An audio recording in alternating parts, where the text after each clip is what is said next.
everyone, in today's video I'm going to show you how to fix screen not responding problem in your device Moto G Stylus 5G. In this video I'm gonna tell you how to fix this issue.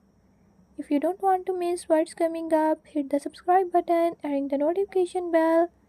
Make sure to watch complete video and learn how you can do it. Let's watch the video.